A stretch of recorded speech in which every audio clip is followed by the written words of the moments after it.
विश्वविद्यालय अनुदान आयोग यानी कि यूजीसी, अंग्रेजी में इसे यूनिवर्सिटी ग्रांट्स कमीशन कहते हैं। कमोबेश देश भर के हायर एजुकेशन सिस्टम को यही आयोग पूरी तरीके से कंट्रोल करता है। देखिए, 12वीं के बाद जो भी छात्र ग्रेजुएशन या फिर आगे की पढ़ाई के लिए एनरोल होते हैं, उन्हें इसके नियमों से ही सामना करना होता है, गुजरना होता है। अब इस बीच यूजीसी ने अपनी गाइडलाइन में 2 अहम बदलाव कर दिए, जिसे सवर्ण समाज यानी कि अपर कास्ट या जनरल कैटेगरी से आने वाले जो छात्र हैं उनको भेदभाव होगा, ऐसा उन्हें लग रहा है। देखिए, बिहार, झारखंड, उत्तर प्रदेश समेत तकरीबन पूरे देश में इसका विरोध किया जा रहा। उनका मानना ये है कि सिर्फ जनरल कैटेगरी भर के होने से ही वो दोषी हो जाएंगे। अब क्या बदलाव किया गया है नए नियमों में? इस आयोग ने किया है जो किसने लागू किया वो नियम जिनको लेकर हर तरफ विद्रोह देखने को मिल रहा है, उबाल है लोगों में। आइए आपको विस्तार से समझाते हैं। नमस्कार, आपके साथ मैं पल्लवी रविंद्र सिंह।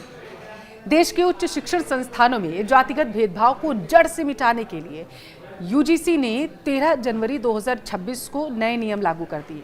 15 जनवरी से प्रभावी हुए इन नियमों का उद्देश्य जो बताया जा रहा है उसके अनुसार एससी, एसटी और ओबीसी समुदायों के छात्रों और शिक्षकों के लिए परिसर में सुरक्षित वातावरण सुनिश्चित करना होगा।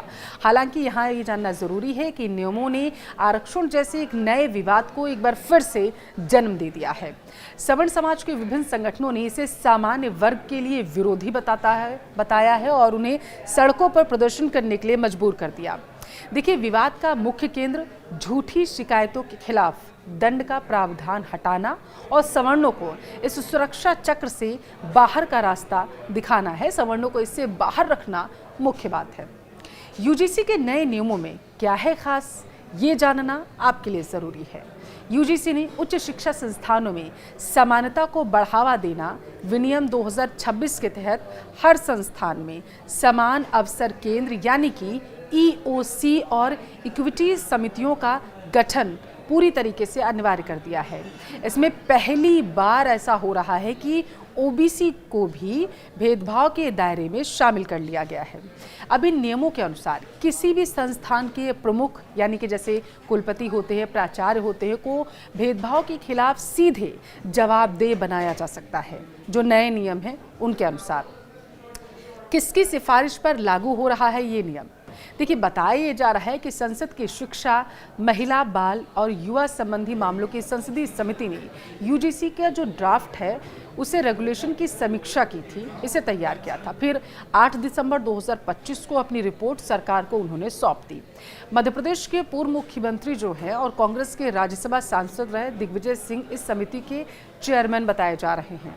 इसी समिति ने यूजीसी को सिफारिशें दी थी जिसके आधार पर भेदभाव वाले नियम में ओबीसी को भी जाति आधारित डिस्क्रिमिनेशन में शामिल कर लिया गया।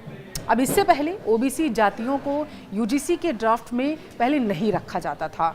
इसी कमेटी ने सिफारिश की कि इक्विटी कमेटी में एससी, एसटी और ओबीसी से आधे से ज़्यादा प्रतिनिधि भी शामिल होने चाहिए। इन सिफारिशों के बाद यूजीसी ने फाइनल रेगुलेशन में कई बदलाव करते हुए इसे जनवरी 2026 में नोटिफाई कर दिया है, जिसमें ओबीसी को शामिल किया गया और झूठी शिकायत पर जुर्माने का प्रावधान को भी जो पहले था उसे हटा दिया गया है। वहीं ये मामला अब सुप्रीम कोर्ट के चौखट पर भी पहुंच चुका है। देखिए, promotion of equity in higher education institution regulations 2026 के एक प्रावधान को सुप्रीम कोर्ट में चुनौती दे दी गई है। इस नियम को लेकर एक जनहित याचिका यानी कि PIL भी दायर की गई है, जिसमें यूजीसी के नए नियम 3C को मनमाना, भेदभावपूर्ण और असंवैधानिक बताते हुए रद्द करने की डिमांड रखी गई है।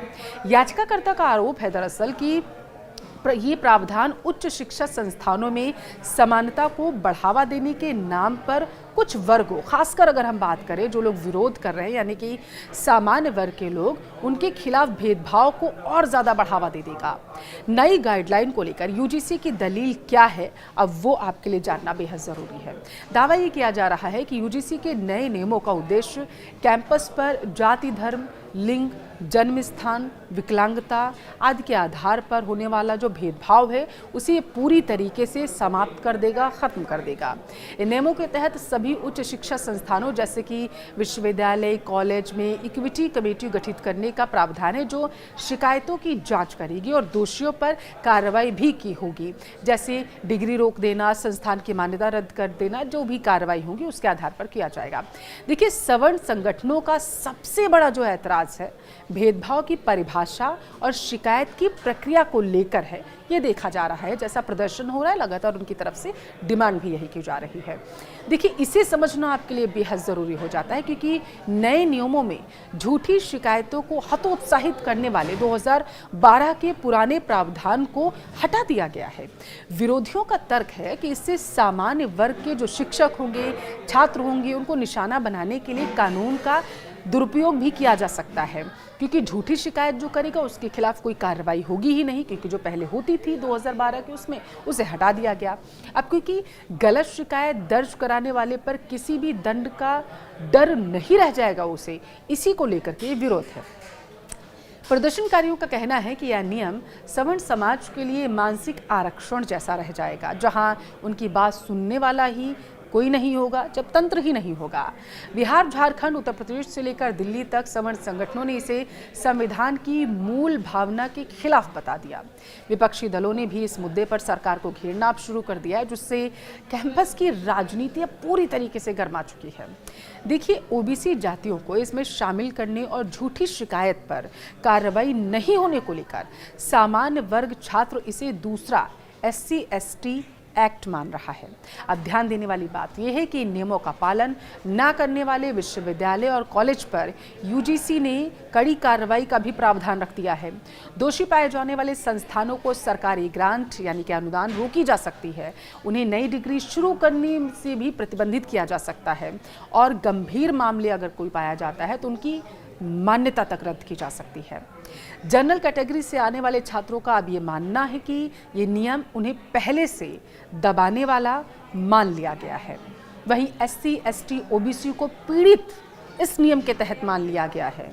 इनका ये कहना है कि अगर कोई जनरल कैटेगरी का छात्र जाति आधारित भेदभाव का शिकार हो भी जाता है तो उसके लिए कोई सुरक्षा कवच इन नियमों में तो दिखाई ही नहीं दे रहा। अब फॉल्स कंप्लेन से करियर बर्बाद होने का डर भी सवर्ण को सताने लगा है। वे इस आरक्षण की तरह एक तरफा पॉलिसी बता रहे हैं। आप UGC के नए नियमों के बारे में क्या सोचते हैं? हमें कमेंट करके ज़रूर बताएं।